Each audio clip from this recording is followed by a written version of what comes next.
Monsieur le secrétaire d'État, bonjour et merci d'avoir accepté notre invitation. Lors des derniers jours du gouvernement Trump, de nombreux pays ont failli faire partie des accords d'Abraham. Est-ce que vous pouvez nous dire qui sont ces pays et dans combien de temps ils pourraient potentiellement signer ces accords?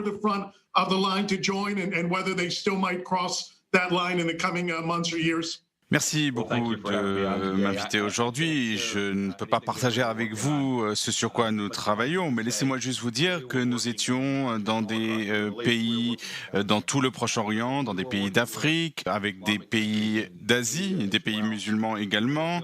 Tout cela pour aider Israël et ces pays à combler les fossés éventuels et pour faire comprendre à ces pays que la bonne chose à faire est de rejoindre ces accords d'Abraham, pour permettre à ces pays de reconnaître Israël en tant que partenaire économique dans le domaine de la sécurité. Et je suis convaincu que cette voie va se poursuivre, ce changement historique, et j'espère que l'administration américaine actuelle va continuer à promouvoir ces politiques américaines pour ne pas faire obstacle aux pays qui voudraient se rapprocher d'Israël. C'était une politique centrale concernant notre politique de stabilité au Proche-Orient, et cela a été aussi important pour reconnaître Israël en tant que patrie du peuple juif et son droit à se défendre. Justement, parlons-en. Dans la nouvelle administration Biden, votre successeur, Tony Blinken, a retiré les rebelles Houthis de la liste des organisations terroristes. Nous avons également assisté à une tentative des relations avec l'Iran et une confrontation avec les Saoudiens. C'est donc un changement total et nous nous y attendions. Que pensez-vous de la politique étrangère du gouvernement Biden au Moyen-Orient et y a-t-il des éléments de cette politique étrangère avec lesquels vous êtes d'accord ? Je pense que nous partageons les mêmes objectifs, mais que nous agissons d'une manière fondamentalement différente, et ils ont des hypothèses différentes. Leur hypothèse a toujours été, cela a été celle de l'administration Obama, et je pense que c'est celle de l'administration Biden, leur hypothèse est que le conflit entre Israël et les Palestiniens est une sorte de veto, et tant que ce conflit n'a pas été résolu, on ne peut pas faire autre chose. Et nous avons prouvé que c'était faux. Il faut continuer à travailler pour améliorer la vie des Palestiniens, tout le monde veut le faire, mais d'un autre côté, on ne peut pas permettre aux Palestiniens de poursuivre leur soutien du terrorisme et accepter qu'ils continuent à dire non à tout. Nous pouvons promouvoir la stabilité dans la région en créant des alliances, et lorsque vous avez cette approche différente, lorsque vous dites ce conflit israélo-palestinien est un veto et on va faire un accord avec le sponsor le plus important du terrorisme, c'est le régime iranien, c'est un risque pour la région, et les pays de la région vont agir différemment, non seulement dans leur relation avec les États-Unis, mais aussi dans leurs relations entre eux et avec Israël.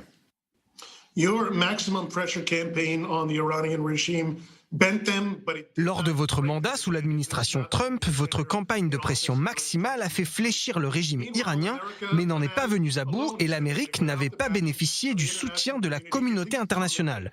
Si vous pouviez changer certaines choses que vous avez faites, qu'est-ce que vous feriez différemment pour lutter contre le régime iranien en bénéficiant d'un soutien international ? Nous avons isolé le régime iranien comme personne ne l'avait fait auparavant.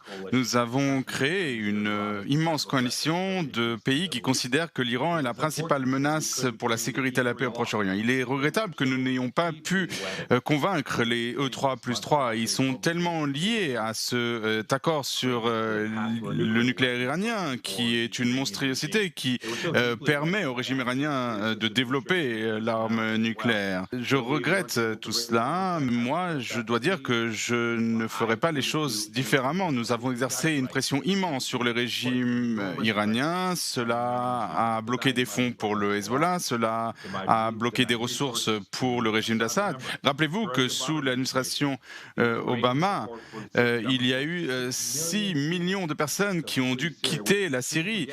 Tout cela à cause de l'Iran. Les gens oublient cette crise humanitaire.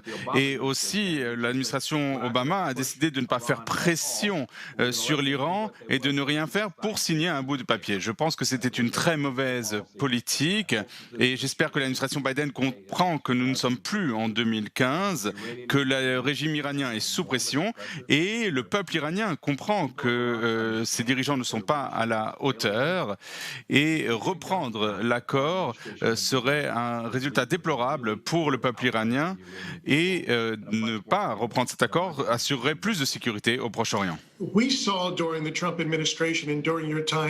Pendant le mandat du président Trump, nous avons assisté à quelque chose que nous n'avions jamais vu auparavant. Trump réunissait les chrétiens évangéliques, les juifs américains d'Israël, et pour la première fois, le gouvernement américain soutenait les mesures du gouvernement israélien au lieu de s'inscrire contre. Est-ce que vous êtes d'accord avec ce constat ? Non, je ne pense pas que nous ayons poussé la politique israélienne dans un sens ou dans un autre. Nous sommes restés focalisés sur notre mission, qui est d'assurer la sécurité du peuple américain et d'être de bons partenaires avec le gouvernement israélien, peu importe quel est ce gouvernement.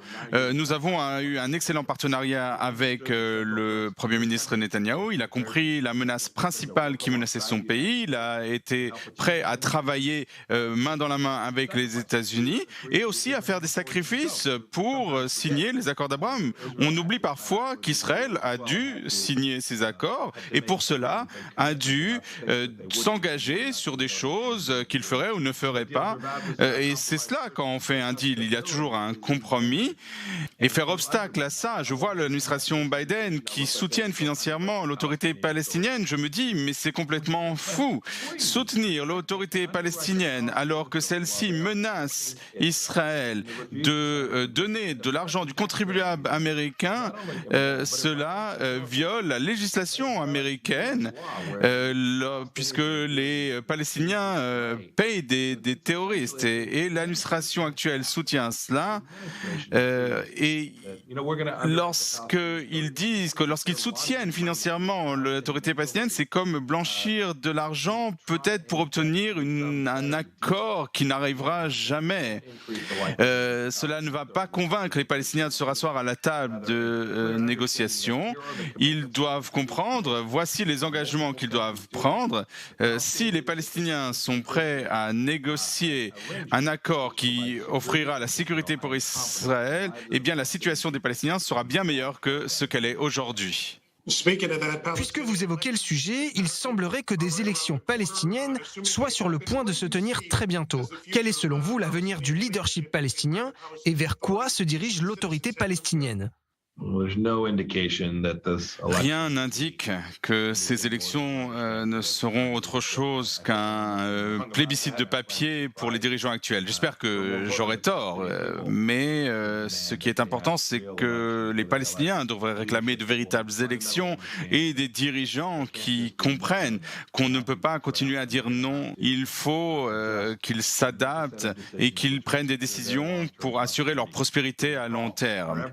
Nos efforts au Proche-Orient ont commencé par notre vision de paix qui comprenait énormément de ressources attribuées aux Palestiniens qui auraient grandement amélioré leur vie. Je regrette que les dirigeants palestiniens n'aient pas vu cela et je ne pense pas que les élections vont changer cela.